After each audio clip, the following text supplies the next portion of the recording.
പ്രചരണം കോട്ടയം മണ്ഡലത്തിലെ പ്രചരണം ഒരു മൂന്നാം ഘട്ടത്തിലേക്ക് കടന്നിരിക്കുന്ന ഒരു സാഹചര്യമാണുള്ളത്. UDF സ്ഥാനാർത്ഥി ഫ്രാൻസിസ് ജോർജ് നമ്മളോടൊപ്പം ചേരുകയാണ്. ഇപ്പോൾ പ്രചരണം ഒരു മൂന്നാം ഘട്ടത്തിലേക്ക് കടന്നിരിക്കുന്നു. എന്നാണ് നോമിനേഷൻ കൊടുക്കുന്നതും മറ്റ് കാര്യങ്ങളുമായിട്ട്? നോമിനേഷൻ ഞങ്ങൾ മിക്കവാറും 4-ാം തീയതി എന്നുള്ള രീതിയിലാണ് തീരുമാനിച്ചിട്ടുള്ളത്. 4-ാം തീയതി ഉച്ചയോടുകൂടി നോമിനേഷൻ കൊടുക്കും.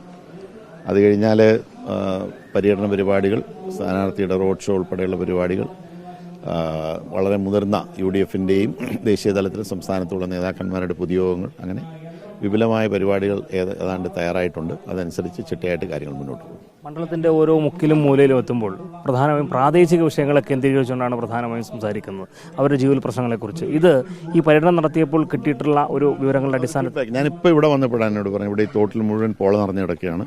ഒരു നടപടി ഈ പോള മാറ്റാനായിട്ട് ഇവിടുത്തെ പഞ്ചായത്തോ അല്ലെങ്കിൽ മറ്റു ഭരണസമിതികളോ ഒന്നും ചെയ്തിട്ടില്ല. ഒരുപക്ഷെ അവർക്ക് പണം കൊടുക്കാത്തതുകൊണ്ടായിരിക്കും, സംസ്ഥാന ഗവൺമെൻറ് ആവശ്യത്തിന് ഫണ്ട് കൊടുക്കാത്തതുകൊണ്ടായിരിക്കാം അങ്ങനെ സംഭവിച്ചിട്ടുള്ളത്. അപ്പോൾ സംസ്ഥാന ഗവൺമെൻറ്റിന് ഉത്തരവാദിത്വമുണ്ട്. ആ ഫണ്ട് എങ്ങനെയെങ്കിലും സംഘടിപ്പിച്ച് ഇത് മാറ്റി ഇവിടുത്തെ ജനങ്ങളുടെ ബുദ്ധിമുട്ട് അറിയാമല്ലോ.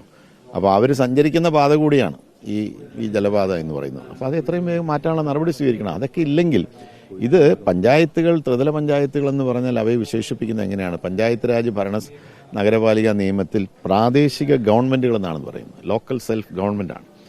അപ്പോൾ അങ്ങനെ ഒരു ഗവൺമെൻറ്റിൻ്റേതായിട്ടുള്ള പ്രവർത്തനമൊന്നും അവർ നടത്തുന്നില്ലെങ്കിൽ പിന്നെ എന്തിനാണ് അങ്ങനെ ഒരു ഭരണസമിതി? അപ്പോൾ അതുകൊണ്ടാണ് ഞാൻ ആ വിഷയം പറഞ്ഞത്. അപ്പോൾ ഇങ്ങനെയുള്ള കാര്യങ്ങൾക്ക് മുൻഗണന കൊടുക്കുന്ന അല്ലെങ്കിൽ പഞ്ചായത്തുകളെ, ഈ പ്രാദേശിക ഗവൺമെൻറ്റുകളെ നല്ല നിലയിൽ പ്രവർത്തിപ്പിക്കുന്ന, അവർക്ക് കൃത്യമായി ഈ സംസ്ഥാന ധനകാര്യ കമ്മീഷന്റെ അവാർഡ് അനുസരിച്ച് അവർക്ക് കൃത്യമായി ഫണ്ട് കൊടുക്കുന്ന ഒരു ഗവൺമെൻറ് ഇവിടെ വേണം. ഈ ഗവൺമെൻറ് കിട്ടുന്ന പണം മുഴുവൻ അങ്ങോട്ടും ഇങ്ങോട്ടൊക്കെ ഡൈവേർട്ട് ചെയ്ത് ദൂർത്തടിച്ച് കളയുകയാണ്.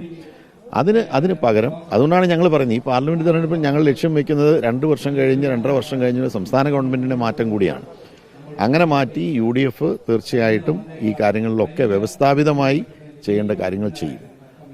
അതുകൂടി ഞങ്ങൾ ജനങ്ങളുമായി ആ ആശയം കൂടി ഞങ്ങൾ പങ്കുവയ്ക്കുകയാണ്. എന്തായാലും ഇവിടുത്തെ തെരഞ്ഞെടുപ്പിന് ശക്തിയേറുമ്പോൾ മുന്നണി മാറ്റം എന്നുള്ളത് പ്രധാനപ്പെട്ട വിഷയമാക്കി മാറ്റുകയാണ്. കേരള കോൺഗ്രസ് എമ്മിന്റെ മുന്നണി മാറ്റം എല്ലാ ഇടത്തും കൃത്യമായി പരാമർശിച്ചു പോകുന്നുണ്ട്. അത് ഒരു പ്രധാനപ്പെട്ട അജണ്ടയെ കാണുന്നുണ്ട്. അല്ല, അതിവിടെ ഞാൻ മനസ്സിലാക്കുന്നത് ജനങ്ങളുടെ വലിയൊരു വികാരമാണ്. കാരണം ഒരു പാർട്ടിയെ അല്ലെങ്കിൽ ഒരു സ്ഥാനാർത്ഥിക്ക് വേണ്ടി ജനങ്ങൾ അധ്വാനിച്ച്, അല്ലെങ്കിൽ മുന്നണി ഒട്ടാകെ അധ്വാനിച്ച് അവരെ വിജയിപ്പിച്ച് കൊണ്ടുവന്നതിന് ശേഷം എന്തെങ്കിലും സബ്സ്റ്റാൻഷ്യൽ ആയിട്ടുള്ള, എന്തെങ്കിലും അതുപോലുള്ള തക്കതായ ഒരു കാരണം, ജനങ്ങൾക്ക് ബോധ്യപ്പെടുന്ന ഒരു കാരണമുണ്ടെങ്കിൽ ഓക്കെ, നമുക്ക് മനസ്സിലാവും. അതില്ലാതെ ഒരു മുട്ടാപ്പോക്ക് ന്യായം പറഞ്ഞ് പെട്ടെന്ന് ഒരു ദിവസം മാറുക എന്ന് പറഞ്ഞാൽ അത് ജനങ്ങൾ അംഗീകരിക്കില്ല. അതുകൊണ്ടാണ് ജനങ്ങൾ ഇത്രയേറെ വികാരം ഉണ്ടായിട്ടുള്ളത്. ജനങ്ങളെ ബാധിക്കുന്ന എന്തെങ്കിലും ഒരു പ്രശ്നം, അല്ലെങ്കിൽ സംസ്ഥാനത്തെ പൊതുവായിട്ട് ബാധിക്കുന്ന എന്തെങ്കിലും പ്രശ്നത്തിൽ ഒരു അഭിപ്രായ വ്യത്യാസം ഉണ്ടായി, അല്ലെങ്കിൽ ഒരു അഭിപ്രായ യോജിപ്പുണ്ടായില്ല, അതിൻ്റെ പേരിൽ ഞങ്ങളൊരു രാഷ്ട്രീയ നിലപാടെടുക്കുന്നു എന്ന് പറഞ്ഞാൽ ജനങ്ങൾക്ക് അത് ബോധ്യപ്പെടും. ഇത് അങ്ങനെയൊന്നുമില്ലല്ലോ.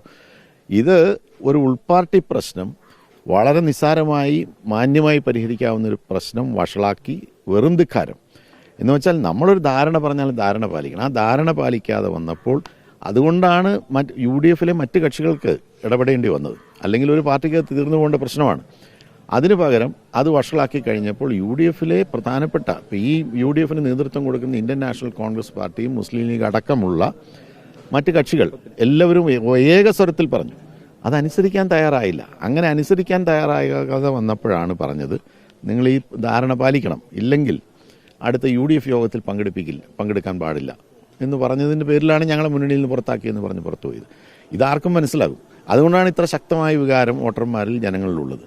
അപ്പം ഞങ്ങൾ അധ്വാനിച്ച് കഷ്ടപ്പെട്ട ഒരാളെ വിജയിപ്പിച്ച് കഴിയുമ്പോൾ ആ ആൾ ഒരു കാരണവുമില്ലാതെ മാറി മറുപക്ഷത്ത് ചേരുമ്പോൾ സ്വാഭാവികമായൊരു വികാരം ഉണ്ടാവും. അതാണ് അവർ പറയുന്നത്.